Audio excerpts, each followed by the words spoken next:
ubod.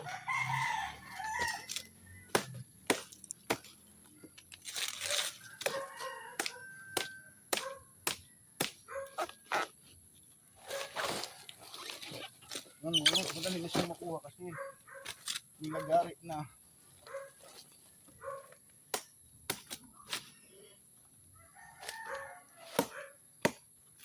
Ano yung ating ubod? Gugulayin natin to.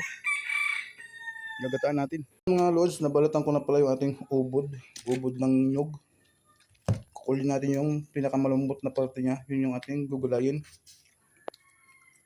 Gagataan natin yung mga lods. So yun mga lods, linisan lang natin yung pinagputulan natin. Tapos kukulin lang natin yung mga malalambot na parte. Tulad nito mga lods, pwede pang igulay. Tapos itong mga dahon-dahon na ito, pwede pa. Ayun o mga lods. Yan mga lods. Ito na yung gugulayin natin.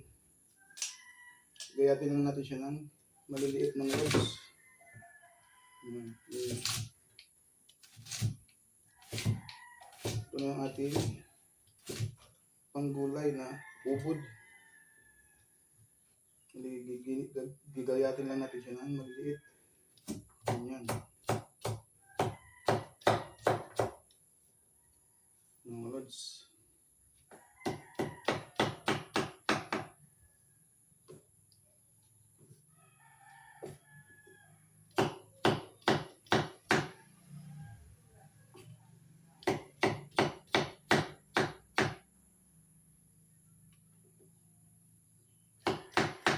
Gayatin lang natin ng maliliit mga lods para madaling maluto.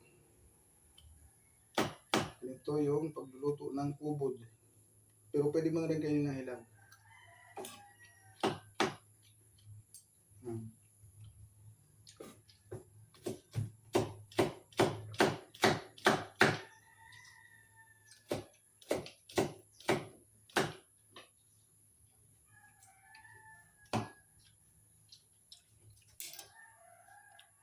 So yun mga lods, nagayat ko na yung ating ubod ng nyog.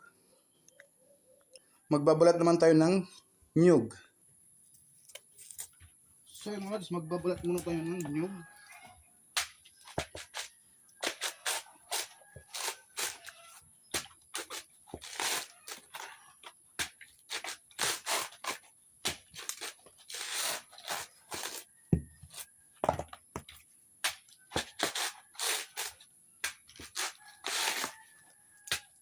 Ito yung igagatan natin sa ating ubod. Ubod ng nyog. So lods, tapos na natin kayo din. Sige man vlog, di ko man nagdadari pag sigura.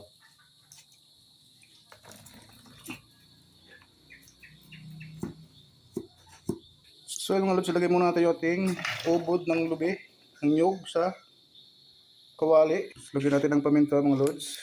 Bukasin natin yung sabi. Lagyan natin yung ating sibuyas at bawang. So mga lods, lagyan natin ng isang dakot na asin. So yun mga lods, isa lang na natin siya sa ating mahiwagang kalangdi uling na basa. Basa yung ating uling. Lagyan na rin natin mga lods ng magic sarap. Pangpasarap. Lagyan na natin mga lods yung ating sardinas.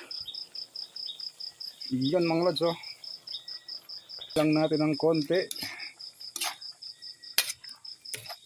Maluluto na mga lods, medyo malambot na. Ilagay natin mga lods yung ating kakanggata sa ating ginataang ubod ng nyog. Huwag na nating hahaluin mga lods para hindi lumapot yung sabaw. So yan mga lods, maluluto na yung ating ginataang ubod ng nyog. May nag-swimming pa. At luto na nga ang ating ubod ng nyog, ang ating ginataan. Kain tayo mga lods. Thank you for watching.